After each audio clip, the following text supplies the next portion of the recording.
For Love Me by Colin Raye, we're going to be in standard tuning, no capo. Very easy setup in that regard. What he starts off doing for the intro is he plays a couple chords.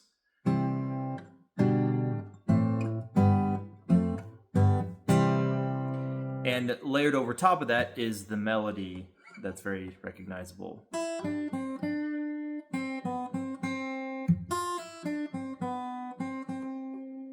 When you put those together, you get more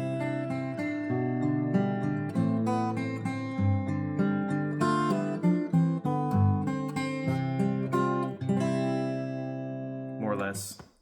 So the first chord that we're going to hit is the C, and we're going to play the A string with the top 3 strings. And we're going to do this.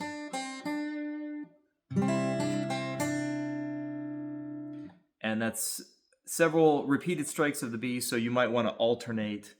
You can play the same right hand finger for each of those notes if you want, but I like to alternate.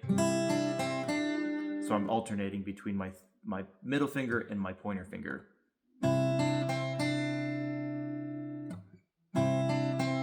Or if you want to play, again, like I said, the same finger for all of those.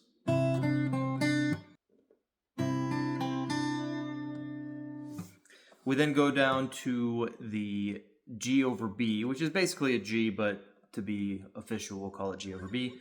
And we play. Then we go to the A minor. And there we're doing repeated strikes of the B string again, alternating fingers if you like, or playing with the same finger.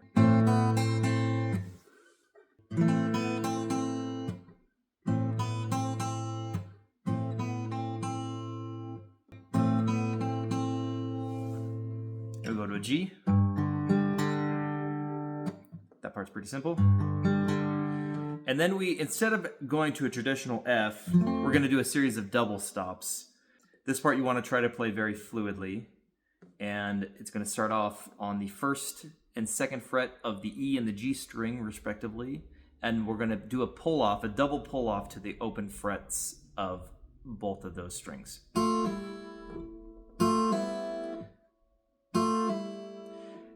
The pull-off is actually optional. I think in the recording he actually does not do a pull-off. I just find it a little bit more easy, and it plays a little more seamlessly. But if you want to strike both of those, you can do that too. And then we go from there to the 3rd frets of the B and the D. And I use my ring finger and pinky finger for those two. It's a nice and easy placement right after playing the pull-off that we just did earlier. And then we can go back to those same 2 fingers and hit the 1st and 2nd frets of the B and the D.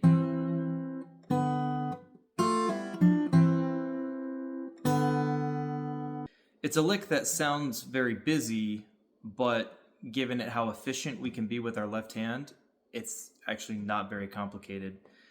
We're switching these fingers, these 2 fingers, for these 2 back to these 2, and the left hand hardly has to move at all, given the way we play it.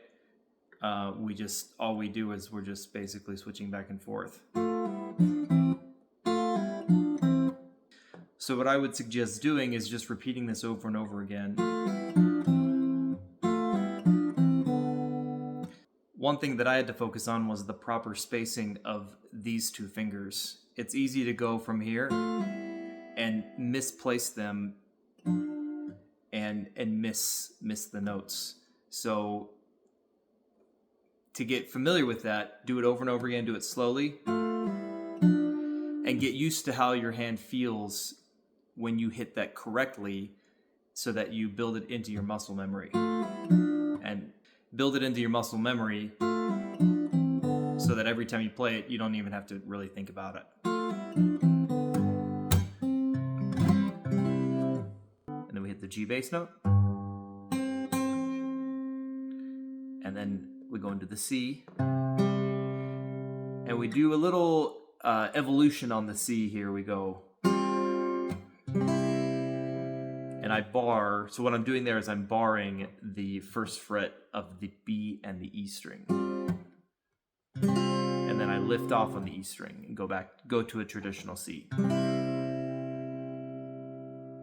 So playing through that part very slowly.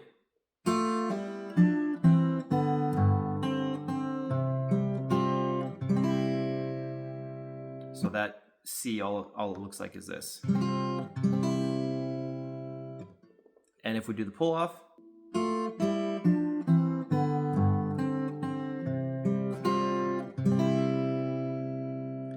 so we'll play through that part all together.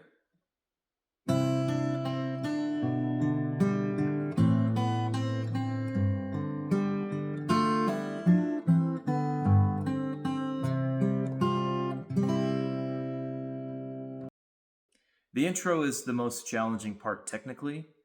The remaining parts of the song are largely just arpeggios with a little bit of variation that we'll talk about.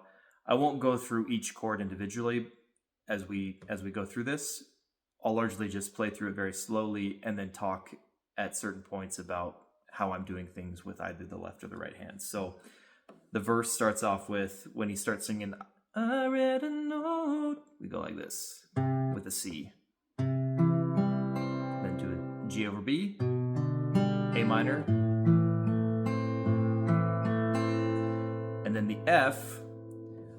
As always, I reach around my thumb for the first fret of the E string, and I only am hitting the D, G, and B strings for the remaining parts. I'm not doing a bar or anything. I'm only playing the strings that matter to me, which are going to be those four. Then we go to a G, and then a C. We throw in that high G on the E string, and then a hammer-on, and then we repeat mostly, but it does change a little bit. So the second line of the verse looks like this. And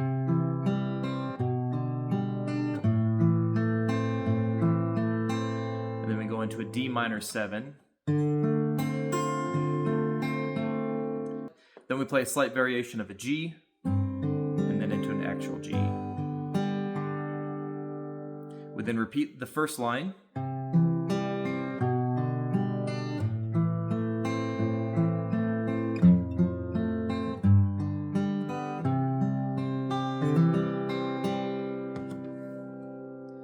And the final line of the verse looks like this.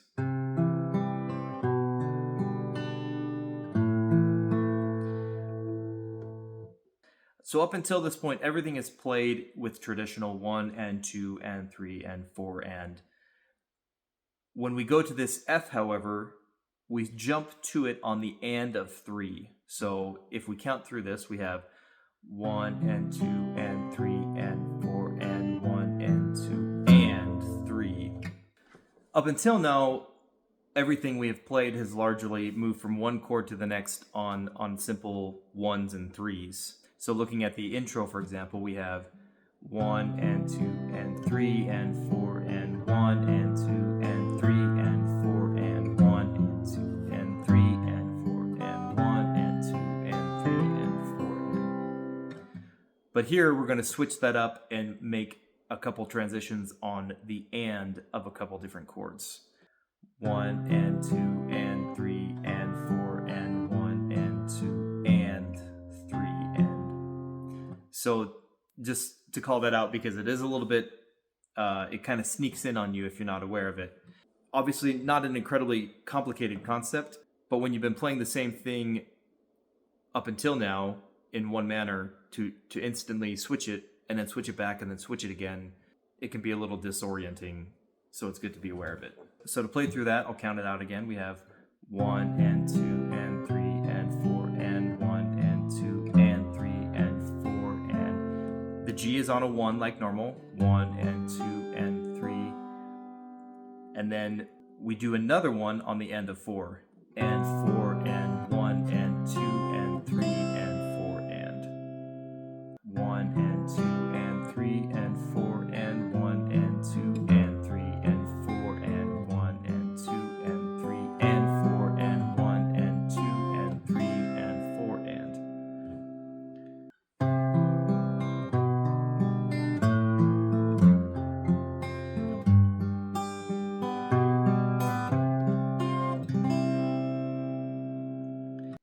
it can be overwhelming to try and think of it in that manner. The nice thing is it's all eighth notes, so if you just play through the tab exactly as I have it there, you don't have to worry too much about the counting, and you can throw in the emphasis. Maybe adding a little bit of an emphasis on those ands can be helpful. But again, if you just play straight through the tab nice and evenly, you won't have to worry too much about that.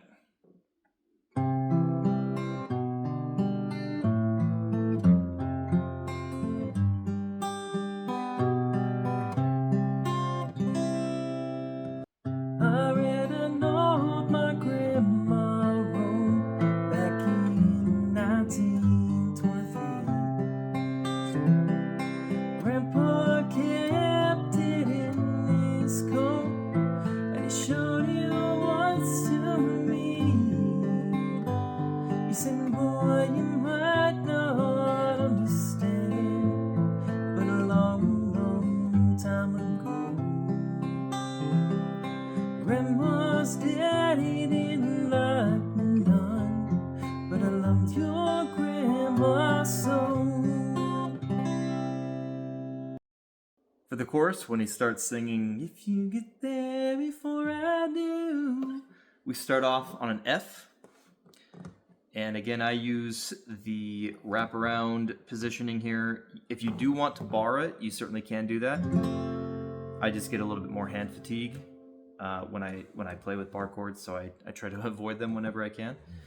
But we'll start off with that wraparound, and we'll play if you get there before I do.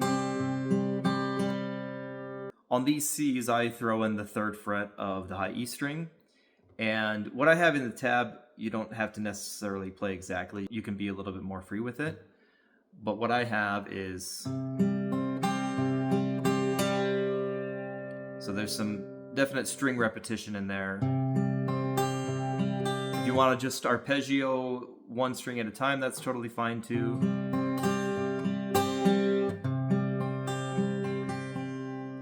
What I put in there is just what I hear from the song.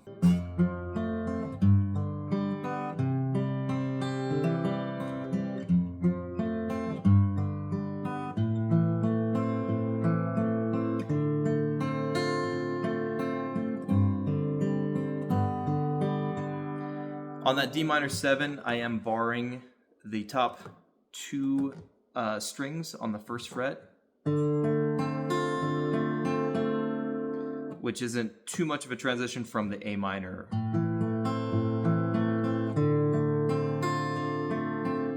And then we go into that G that we played. But I'm not gonna.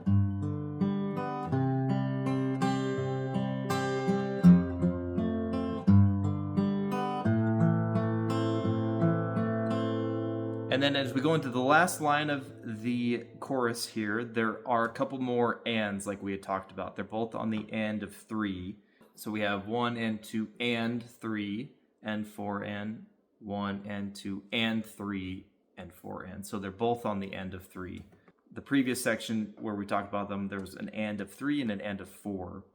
So we have 1 and 2 and 3 and 4 and 1 and 2 and 3 and 4 and 1 and 2 and 3 and 4 and 1 and 2. Love me. So to play through that again, we have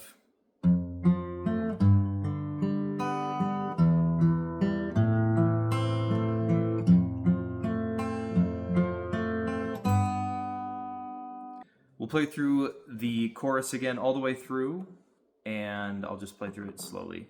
If you get there before I do.